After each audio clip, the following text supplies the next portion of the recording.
ভটিয়াপাৰত যি দুৰ্ভাগ্যজনক ঘটনা ঘটিলে ঘটাৰ পিছতো আজি ইমান দিন হৈ যোৱাৰ পিছতো গেছ নিগমন কৰিব পৰা নাই। আমি ভাৰত চৰকাৰ, অসম চৰকাৰ আৰু ONGC তীব্ৰ ভাষাৰে গৰিহণা দিছোঁ। অত্যন্ত দুৰ্ভাগ্যজনক কথা, ONGC নিচিনা ইমান এটা ডাঙৰ ৰাজহুৱা অনুষ্ঠান থকাৰ পিছতো এজন বাহিৰাগত অনা অসমীয়া মাৰোৱাৰীক ব্যক্তিগত ৰিক গতাই দিয়াটোৱে অত্যন্ত দুৰ্ভাগ্যজনক কথা। অসমীয়া মানুহৰ তেল নিলে, চাহ নিলে, কয়লা নিলে, সকলোবিলাক সম্পদ ইতিমধ্যে কেন্দ্ৰই লৈ গ'ল।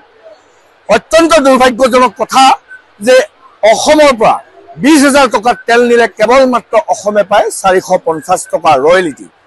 ইয়াক কি ধৰণে অসমীয়া জাতিক, অসমবাসী ৰাইজক কেন্দ্ৰীয় চৰকাৰ, অসম চৰকাৰে যি ধৰণে মাহিয়াই দৃষ্টিভংগীৰে চাইছে, অত্যন্ত পৰিতাপৰ কথা। আমি দাবী উত্থাপন কৰিছোঁ, এই ৰিকটো অনা অসমীয়া কৃষ্ণ আগৰৱালাক অনতি বিলম্বে গ্ৰেপ্তাৰ কৰি জেল হাজতলৈ প্ৰেৰণ কৰিব লাগে।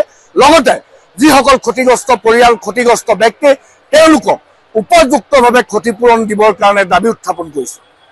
কষ্ট হৈছে আৰু এই প্ৰখৰ ৰ'দতো ৰাইজ ওলাই আহিছে যিসকল ভুক্তভোগী, গতিকে ৰাইজৰ পক্ষত থিয় দিছোঁ আৰু ৰাইজে উপযুক্ত ক্ষতিপূৰণ পাব লাগিব, তাৰ অন্য কোনো গত্যন্তৰ নাই।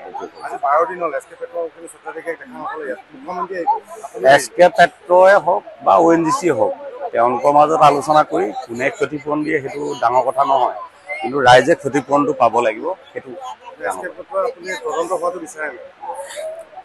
নিশ্চিতভাৱে। এই ঘটনাটো কিয় সংঘটিত হৈছে তাৰতো তদন্ত লাগিবই।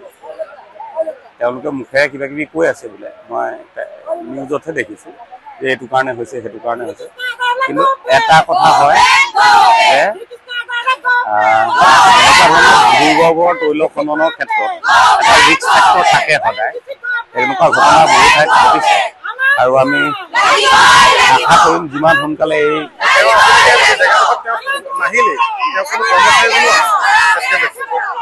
ইয়াত ৰিগত থকা মানুহবোৰ তেখেতৰ কৰ্মচাৰী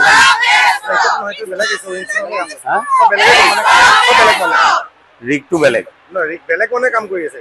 আচ্ছা, তেখেত আহিব লাগিছে।